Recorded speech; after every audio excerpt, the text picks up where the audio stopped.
वो आदमी सियोंग को एक खेल खेलने के लिए बोलता है और साथ ही में ये भी बोलता है कि अगर वो इस खेल में जीत गया तो वो उसको 1 लाख वॉन देगा। सियोंग खेलने के लिए राजी हो जाता है और काफी बार हारने के बाद सियोंग वो खेल जीत जाता है। वो आदमी सियोंग को 1 लाख वॉन दे देता है और साथ ही में वो सियोंग को एक कार्ड भी देता है और बोलता है कि अगर और पैसे कमाना चाहते हो तो इस नंबर पर कॉल जरूर करना। सियोंग खुशी खुशी अपने घर चला जाता है जहाँ वो पैसे अपनी माँ को दे देता है। उसकी माँ उसको बताती है कि उसकी बेटी उसके स्टेप फादर के साथ अगले साल हमेशा के लिए अमेरिका में सेटल होने जा रही है। यहाँ पर हमको पता चलता है कि सियोंग का डिवोर्स हो चुका है। उसकी माँ उसको एक और बात बताती है कि अगर तुम कोर्ट में ये प्रूव कर दो कि तुम्हारे पास बहुत पैसे हैं तो तुम वापस अपनी बेटी की कस्टडी ले सकते हो। सियोंग अपनी बेटी से बहुत प्यार करता है पर उसके पास पैसे नहीं है, इसीलिए वो उस कार्ड पर छपे नंबर पर कॉल कर देता है। इसके बाद सियोंग को एक गाड़ी में ले जाया जाता है। वहाँ उस कार में और लोग भी होते हैं। इन सबको बेहोश करके एक फैसिलिटी सेंटर में लाया जाता है जहाँ इनके जैसे और 456 लोग होते हैं। इन सबको एक ड्रेस भी पहनाई जाती है। ये सभी 456 लोग इस गेम में खेलने वाले प्लेयर्स होते हैं और इन सभी में एक बात कॉमन होती है कि इन सभी ने कर्जा लिया होता है। सियोंग तभी प्लेयर नंबर 1 से मिलता है जो कि एक बूढ़ा आदमी है।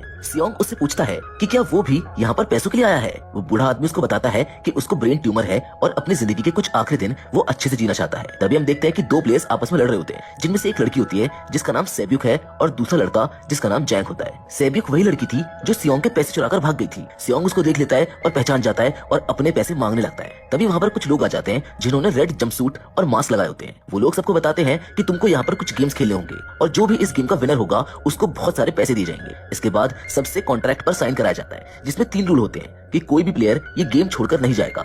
दूसरा ये कि अगर कोई प्लेयर ऐसा करता है तो उसको एलिमिनेट कर दिया जाएगा और उनके मुताबिक जो एलिमिनेट का मतलब है वो हम आपको आगे बताएंगे। और तीसरा रूल ये होता है कि अगर मेजॉरिटी लोग इस गेम को खेलने से मना कर देते हैं तो ये गेम टर्मिनेट हो जाएगा। अब इन सबको पहला गेम खेलने के लिए ले जाया जाता है। यहाँ पर सियोंग अपने क्लासमेट सैंगू से मिलता है। सियोंग उसको देखकर हैरान होता है क्योंकि उसकी माँ ने सियोंग से ये बोला था कि सैंगू बिजनेस ट्रिप के लिए आउट ऑफ कंट्री गया हुआ है। पहले गेम का नाम रेड लाइट ग्रीन लाइट होता है जिसमें एक बहुत बड़ी डॉल होती है जो कि जब गाना गाएगी तो इनको मूव करना होगा और जब वो गाना बंद कर देगी तो इनको रुक जाना होगा और अगर उस समय कोई हिलता हुआ पाया गया तो उसको एलिमिनेट कर दिया जाएगा। अब गेम शुरू हो जाता है। शुरुआत में सब इसको एक आसान गेम समझ रहे होते हैं पर तभी एक लड़का गाना बंद होने के बाद भी हिल जाता है और हिलने की वजह से उसको एलिमिनेट कर दिया जाता है, मतलब उसको शूट कर दिया जाता है। अब हमको यहाँ पर एलिमिनेट का मतलब पता चलता है। सब लोग डर जाते हैं और इधर उधर भागना शुरू कर देते हैं। गेम चालू रहता है इसीलिए जो भी हिलता रहता है उसको मार दिया जाता है। कुछ लोग समझ जाते हैं कि इस गेम को पूरा किए बिना वो यहाँ से जिंदा नहीं निकल सकते, इसीलिए वो गेम खेलने लगते हैं। बचे हुए लोग किसी न किसी तरह से समय रहते गेम को कंप्लीट कर लेते हैं। मारे गए लोगों की डेड बॉडीज को वहां से ले जाया जाता है और हम देखते हैं कि अब 456 प्लेयर्स में से सिर्फ 255 लोग ही बचे थे। ये लोग बहुत ज्यादा डरे हुए थे, इसलिए ये सब वो गेम को छोड़ने की बात करते हैं। उस फैसिलिटी का लीडर फ्रंटमैन उन सबको वोटिंग करने के लिए बोलता है और बताता है कि अगर मेजॉरिटी इस गेम को छोड़ना चाहेगी तो इस गेम को यहीं पर बंद कर दिया जाएगा। वोटिंग से पहले इन सबको वो प्राइज मनी दिखाई जाती है जिसके लिए ये सब गेम खेल रहे होते हैं। वो मनी 40 बिलियन वॉन होती है। वो ये भी बताते हैं कि अगर वो गेम छोड़ के चले जाएंगे तो पैसे मरे हुए लोगों की फैमिली में डिस्ट्रीब्यूट कर दिए जाएंगे। अब वोटिंग होती है और मेजॉरिटी लोग इस गेम को खेलने से मना कर देती हैं। सबको बांध कर वहीं पर छोड़ दिया जाता है जहां से लाया गया था। अब अगले दिन सियोंग पुलिस स्टेशन जाता है जहां पर वो उनको सब बताता है पर वो सब सियोंग को पागल समझते हैं। सियोंग उनको वो कार्ड भी दिखाता है लेकिन जब वो लोग उस कार्ड पर छपे नंबर पर कॉल करते हैं तो उनको पता चलता है कि वो रॉन्ग नंबर है। अब सियोंग वहां से चला जाता है। जब वो घर पर आता है तो वो देखता है कि उसकी माँ वहां पर नहीं है।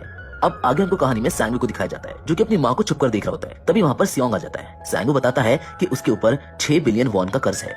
उसने अपने क्लाइंट्स के पैसे स्टॉक मार्केट में लगा दिए थे जहां उसके सारे पैसे डूब गए हैं। तभी सियोंग के पास अस्पताल से कॉल आता है। उसको पता चलता है कि उसकी माँ के पैर में चोट लग गई है लेकिन डायबिटीज का इलाज ना होने की वजह से वो चोट काफी ज्यादा बढ़ गई है। डॉक्टर बोलते हैं कि उनका इलाज हो सकता है और उसके लिए उन्हें उनका पैर काटना पड़ेगा। उसके लिए उन्हें बहुत ज्यादा पैसों की जरूरत पड़ेगी लेकिन सियोंग के पास पैसे नहीं है, इसीलिए वो अपनी एक्स वाइफ से पैसे मांगने जाता है। उसकी एक्स वाइफ उसको पैसे देने से मना कर देती है। तभी वहाँ पर उसका पति भी आ जाता है। उसको बताती है कि सियोंग यहाँ पर पैसे मांगने आया है। सियोंग के एक्स वाइफ का हस्बैंड उसको पैसे देने जाता है और बोलता है कि उसे उसके परिवार से दूर रहना होगा। सियोंग पैसे लेने के बजाय उसको मारने लगता है और तभी उसकी बेटी वहां पर आकर ये सब देख लेती है। इसके बाद हम अली को देखते हैं जिसने red light green light game में सियोंग की जान बचाई थी। वो अपने बॉस के पास पैसे मांगने जाता है। उनका बॉस उसको पैसे देने से मना कर देता है जिसकी वजह से उन दोनों में हाथापाई होने लगती है और उसके बॉस का हाथ मशीन में आ जाता है और उसका फायदा उठाकर अली वहां से पैसे लेकर भाग जाता है। वो अपने घर आकर अपनी पत्नी को पैसे देकर बोलता है कि जितनी जल्दी हो सकता है तुम यहाँ से कहीं दूर चली जाओ। अब हमें सेबिक को दिखाया जाता है जो कि एक इंसान से मिलती है। दरअसल ये इंसान एक एजेंट है और सेब्यूक की मदद कर रहा है उसकी माँ को नॉर्थ से साउथ कोरिया में लाने की। सेब्यूक का एक छोटा भाई भी दिखाया जाता है जिसे सेब्यूक ने वादा किया होता है कि वो अपनी माँ को कैसे भी करके यहाँ उसके पास जरूर लेकर आएगी। अब इसके बाद हमको एक पुलिस ऑफिसर को दिखाया जाता है जो कि अपने भाई को ढूंढ रहा होता है। उसका भाई पिछले कुछ दिनों से लापता है, इसीलिए वो तहकीकात के लिए अपने भाई के घर जाता है, जहाँ पर वो उसी कार्ड को देखता है जो कि उसने पुलिस स्टेशन में सियोंग के पास देखा था। वो सियोंग से मिलने जाता है और उस कार्ड के बारे में पूछता है, लेकिन सियोंग उसको कुछ नहीं बताता और जब सियोंग अपने घर वापस जाता है तो उसको फिर से वही कार्ड दिखता है। अब सियोंग डिसाइड करता है कि वो फिर से उस गेम को खेलने जाएगा, जिसके बाद सब प्लेयर्स को एक शिप के पास लाया जाता है। उधर वो ऑफिसर भी सियोंग का पीछा करते हुए उस शिप तक पहुंच जाता है, जहाँ पर वो एक गार्ड को मारकर उसकी ड्रेस पहन लेता है और शिप पर चला जाता है। अब सबको फिर से उसी आइलैंड वाली फैसिलिटी सेंटर में ले जाया जाता है। अब हम देखते हैं कि सेब्यूक और उसकी फीमेल फ्रेंड वॉशरूम जाते हैं, जहाँ वो गार्ड की नजरों से बचते हुए उस फैसिलिटी को एक्सप्लोर करना शुरू कर देते हैं। वो एसी वेंट्स में होते हुए एक कमरे में पहुंचती है, जहाँ पर वो देखती है कि वहाँ कुछ लोग बड़े बड़े बर्तनों में कुछ पका रहे हैं। इससे पहले कि वो कुछ और पता लगा पाती, बाहर खड़े गार्ड्स को उन पर शक हो जाता है। वो वॉशरूम में अंदर जाता है, पर सेब्यूक और उसकी फीमेल फ्रेंड उससे पहले ही वहाँ पर वापस आ जाती है। इसके बाद सेब्यूक अपनी फ्रेंड को जब सब बता रही होती है तो सैंगवू उनकी बातें सुन लेता है। वो उनसे इसके बारे में पूछता है, सेब्यूक उसको बता देती है। अब हम देखते हैं कि इन सबको एक जगह लाया जाता है जहाँ इन्हें 4 शेप्स चुननी होती है। यहाँ पर सैंगवू को पता होता है कि गेम क्या है। वो सियोंग को बताता है कि सबको अलग अलग शेप्स को चुनना है। इसके बाद उन्हें एक बर्तन दिया जाता है जिसमें वही शेप बनी होती है और गेम ये होता है कि इनको ये शेप निकालनी होती है बिना उसको डैमेज किए, और अगर वो उसको डैमेज करते हैं तो उनको एलिमिनेट कर दिया जाएगा। सैंगवू आसान से शेप चुनकर उसको आसानी से निकाल लेता है। सियोंग भी किसी न किसी तरह से उस शेप को निकाल लेता है तय समय रहते हुए। अब हम देखते हैं कि वापस आए 187 प्लेयर्स में से बस 108 लोग ही बचे होते हैं, जिसके बाद इन सबको खाने के लिए ले जाया जाता है, जहाँ जैंग की एक लड़के से फाइट हो जाती है और वो उसको पीट पीट कर मार डालता है। इन्हीं प्लेयर्स में से एक प्लेयर डॉक्टर होता है जो कि मरे हुए लोगों के ऑर्गन्स निकालकर चाइनीज लोगों को बेचने का काम करता है। जब वो डेड बॉडीज को ले जाया करते थे तो कुछ डेड बॉडीज को चुराकर उनके ऑर्गन्स निकाल लेते थे। ये सब वो लोग छुप कर करते थे।